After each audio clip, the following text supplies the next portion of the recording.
Welcome, another episode, Dr. James Beckett, Sports Card Insights here with Jordan Hagedorn. Today's episode, we're going to talk about Bret Favre, who has many passionate fans, but as an iconic Green Bay Packer, this being recorded in Dallas, Texas. He does have fans in Dallas, Texas too, but he was, the Cowboys shot him down and he shot down the Cowboys. They went back and forth for many years. But welcome, Jordan, and welcome, listeners. Welcome. Thank you to the sponsors: Beckett Media, Beckett Grading, Beckett Authentication, ComC.com, Hagedorn Scott, Heritage Auctions, Burbank Sports Cards, Mike Stadium Sports Cards, Upper Deck, Topps, and Panini. Thanks to the sponsors. Bret Favre has an impact on all the sponsors. Every sponsor has made money off Bret Favre. Beckett grades them, ComC sells them, Heritage and Hagedorn Scott, they certainly sell them. Mike's Stadium Sports Cards in Burbank, and then Topps, Panini, and Upper Deck have found a way to make products. So, but you have you have a huge collection, but you also have favorites. So, how did you get started on Bret Favre? It sounds like he was since you're from Wisconsin, we found that out. But there's other guys from Wisconsin. Yeah, Bret Favre to me he's my favorite athlete of all time. And growing up in Wisconsin, you have to be a Packer fan for the most part, right? Or leave the state. True. Yeah. And if you're a Viking fan, you get booed a lot. So well, what happened when Favre went to that Minnesota? Was tough. That's for another day. I mean, right? Did you have a heartburn about that? I stayed loyal to the Packers. I watched Favre. I cheered for him personally, but could not cheer for the Vikings. But I love Bret as a person too. He seems like a nice guy and just kind of a crazy dude, and always tried to find his way and you did pretty well. You mentioned Gunslinger, but I always thought that's what made me nervous. Eli Manning kind of had the same kind of thing, is that when they'd throw an interception, the next series when they went out there, they had no memory of that. They would just still perhaps even force things into coverage. It's safe to say Bret has a short memory. He had a short memory because he was not perfect, but he never lacked confidence in his ability to thread the needle. And you didn't know if he'd had 4 interceptions or 3 touchdowns, but whenever you went on the field, you didn't know what would happen. And that's what made it so compelling, I feel like, was when Bret was on the field, you had a chance. That's what made him a good quarterback, I think, because when you're back there, if you've got to think about it of, hey, maybe he'll intercept this, you just got to pull the trigger. And he was great at that. He was not afraid. I mean, he was somebody that commanded the huddle.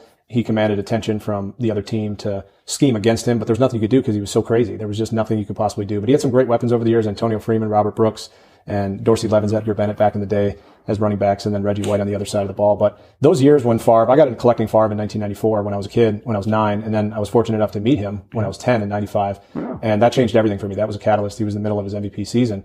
And from there, I was find his cards here. I had 1994 score. I remember pulling out of a pack, and some of my favorite cards of his are some of these base cards, Skybox Premium and SP, and some of these. And my collection as a kid was not great, but it was condition-wise. I loved it. Just mainly just base the quality, cards. Base cards, not a lot of inserts. I mean, Favre was red hot, so his inserts were expensive. And your only avenue was to go to the card shop, where the regional premiums were probably pretty. Yep, that's pretty exactly high. right. And so then eventually I still had my binder, my original binder from when I was a kid, but my collection was just a lot of base cards. But I got back into collecting in 2014, and then I started hunting down some of the Favre inserts, which are still pretty affordable. And then I got into some of the whales, some of the big cards, the PMGs and the rubies. And did you get them before they took off like a rocket? I did. I was very fortunate. The market has gone up on a lot of those cards, but I got back into a time where I remember those cards were amazing and unattainable, and some of them I didn't even know existed because I'd never seen them. But then as you get back into it, tough. And they're really gorgeous tough, cards. Yeah, it's like a needle in a haystack. Were you getting them on eBay, or where were you? I found a private collector who had some Favres, and then he had some friends who had some of them, and we met up at one point, and I offered him a price for a few of them, and he was actually a big source. A guy named Brent was a source of me getting quite a few of them. In the price guides back in the day, Bret Favre in those mid-late 90s sets was roughly equal and equivalent to Marino and Elway. Compare and contrast that. Did you see it that way, or did you see Favre above? He was younger than those guys. Yeah, you had tiers. And they were already established, but he was frequently about the same price once they got through their into the. I would say Favre was even higher at one point. 95, 96, 97. He won back-to-back MVPs. He was the face of Skybox, if you remember that, and they put him on all the packaging, and he had some of the hard inserts. And I remember his rookie card, his Stadium Club rookie, and the 92 Stadium Club. Those were sky high, and I would argue they were about the same, if not higher than the Elway, Marino, Topps rookies, and even the Jerry Rice rookie. And so for a while, I think Favre was the hottest guy in football, in the hobby. And so you're right. There were the regional premiums at the card shop. They were selling for full Beckett. And as you remember, a lot of shops would be half Beckett. But in that case, a lot of the Favres were Freeman. Yeah, I hear you. Joe Montana was amazing, but it's kind of hard to separate. Well, Steve Young was amazing, but both those guys benefited from some Jerry Rice action, and I guess Peyton Manning benefited from Martin Harrison, but I can't think of the one main receiver for Favre or the one main running back. Here in Dallas, you had Troy and Emmett and Michael Irvin, and they made beautiful music in those 90s, actually. Yeah, that's a great point. Talking about. That really is a great point. point. Maybe Favre was absolutely the key, because Troy was great, Emmett was great, Michael Irvin, but you don't say, hey, Troy was the whole deal or Emmett was the whole deal. They were legitimate, strong Hall of Famers. Sure. But they fed off each other, but Favre was the man, wasn't he? Yeah, he was the guy. I mean, he was the leader of the pack, as they said, and he was somebody that really was a one-man show, but he had a lot of great role players, and he did really have great receivers. Antonio Freeman, Robert Brooks. He had Mark Chmura as a tight end. Those running backs, Levens and Edgar Bennett, were really solid, but they weren't those big-name guys, to your point. But nobody spanned the whole time. They didn't, and that was the thing. Even later in Favre's career, you had Greg Jennings and some of these players that Donald Driver. So I'm just thinking maybe he made them. That's what I'm thinking. I think they made each other, and I think that, as you know, like any good team, you could say the same about Marino. He never really had those big-name guys. I think John Elway had Terrell Davis, but it was Rod Smith and Ed McCaffrey. They weren't big names, but they were guys that he had in the late 90s. You're right. My point is, I think Troy was, if in doubt, handed off to Emmett in their Super Bowl times.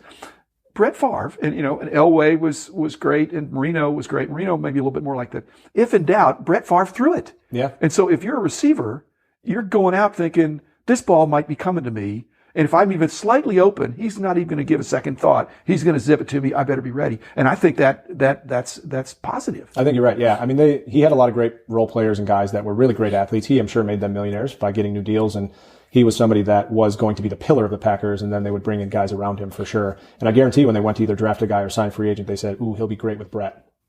Okay. Now on the card front, because this is Sports Card Insights, do you make it, if it's $100 card, you'd rather have the $100 card that's the rare insert than the $100 card that's the low numbered, serial numbered thing? Sure. I don't collect modern Favre, so I only collect 1991 to 2000. I think that was the best era of cards of all time. Okay. I respect Panini and a lot of the one-of-ones and all the flashy stuff now, but I do not personally collect that. Would you take it? I would take it. It's fun to look at. So you have 12,000 different or 12,000 It's total? probably about 8,000 different. And it's all in the decade of the 90s? Yes, for the most part. I have a lot of Favre cards, just a lot of obscure stuff and all the classic. They're not all different? 8,000 different? And I do have a bunch of modern. I will say I have a bunch of modern that I pulled in, that I got in lots. So when I bought a lot on eBay, I have a lot of that. So I would say I still do have a lot of those. I just don't seek those out. And I'm still sorting those and trying to figure out what I want to do with those. But do you have a want list? I do. How do you know? So you know what you don't have? There are a few cards, usually for the most part higher end, or some things from the 90s that I do want. I don't share that because I feel like if I share that, the price on those may go up. Goose you. Yep. And so I keep that pretty tight. But there are probably about 12 Favre cards I need, and then I can officially call it complete. I will not stop collecting Favre, but there are 12 cards that I would like that would satisfy my Bret Favre collection. Oh, amazing. I showed you a Bret Favre card I had. Do you have that? There's only 13 of those. I don't. Okay, well, that's a nice. So I've got not huge bragging rights here with this awesome Bret Favre collector, but like I said, I picked up stuff contemporaneously, and so I just had that, and then I got it slabbed because it's probably. Do you get many of your cards slabbed? I've never graded a card. Well, that's. You hear that, BGS? Take that as a I have challenge. graded cards. I have graded cards, but I never graded them. So I have the PMG, the 99 PMG in a graded 9, and I have the 97 PMG in a graded 9 as well. So I think they're both the highest grade that they've achieved. So they're beautiful, and I appreciate when you can. Beautiful. Yeah. So, but I would say the best thing about Favre overall is he was a gunslinger, but he had so much fun playing the game. And that's one thing I've taken from Bret in my life and my career, and even in the hobby especially, is if you're not having fun, then you're not giving it to Bret. Well, Favre and the other thing, I'm throwing you one here, but I mean, I believe your goal is the same as his goal, to make the other people better, the people around you to 100%. Yeah, and that's going to serve you well as an agent. Well, and I think I became an NFL agent because I want to uplift people and help people and do what I could to lead them kind of to the promised land. And that was Bret's goal with the Packers and Packer fans, and anything he did, he always wanted to be that leader. And he did it in a very obscure way. A lot of leaders are very calculated and they're very buttoned up, and they're the ones that are in the film room and studying all these things. And I think Bret just did it through. That's not the impression I have. It's sensory. It's just in the moment. Yes, visceral. And that's visceral. I'm for my friends. No, I'm not obviously like that, but I'm trying to be. not too analytical, and being retired now, it's easy to just look at the cards. So, for example, I don't know how many Brett Favre cards I have. I have a whole bunch, and they're not perfectly organized. But now I've found out that Jordan and I have at least one that you don't have, and I may have a couple others. So we'll see if we can compare notes at some point. But what's your competition out there for Brett Favre stuff? There's a few guys. There are a few others, and as you know, with some of the bigger cards, it only takes a couple others for those prices to double and get up there. So exactly. The beauty is Favre is not Michael Jordan. So basketball has been crazy. Well, these Some of those PMGs, prices are unbelievable. Goodness. So I know, but Favre was and is huge, and Jordan was bigger, but the differentials there, that the Jordan PMG is graded authentic. Right. And it still went for $350. It's $3-something $100,000.